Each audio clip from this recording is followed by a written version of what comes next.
Nangandam na ang kapulisan sa Osami City, Misamis Occidental alang sa ipatuman nga seguridad sa umaabot nga barangay ug sangguniang kabataan elections sa Oktubre ning tuiga. Gipasalig sa mga otoridad nga hapsay nga mapahigayon ang piniliay nga walay mahitabong kagubot. Sumala ni Police Major Dennis Tano, ang hepe sa Osami City Police Station, nga dunan na sila security plan alang sa barangay ug SK elections. Nami reactivation sa Joint Police Security Coordinating Committee, kauban ang Comelec Coast Guard.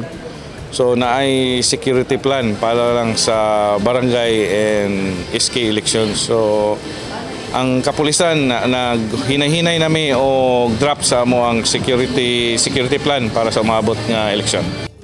Sa 51 ka mga barangay sa Osami City, tulo ang girekomenda alang sa approval nga naa sa hotspot panahon sa eleksyon. Kini base sa natalang mga kagubot sa milabayng national ug local elections.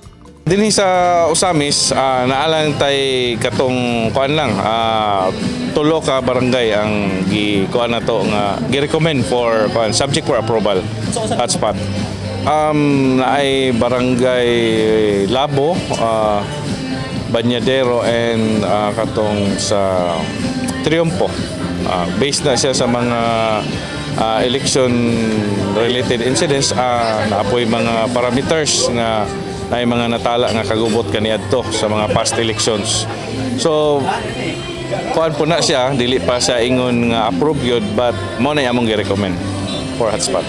Lauman nga mas pakusgan pa sa mga otoridad ang monitoring sa mga gikonsiderang hotspot areas sa syudad aron malikayan ang posibleng kagubot sa umaabot nga 2023 barangay ug SK elections. Nang hinaot ang Osami City PNP nga unta magpadayon ang kooperasyon, koordinasyon ug pagsalig sa katawhan aron masigurong luwas ang tanan batok sa mga kakulian sa panahon sa piniliay. Eugene Hinutan, Newsline Philippines, Province of Misamis Occidental. Stay safe.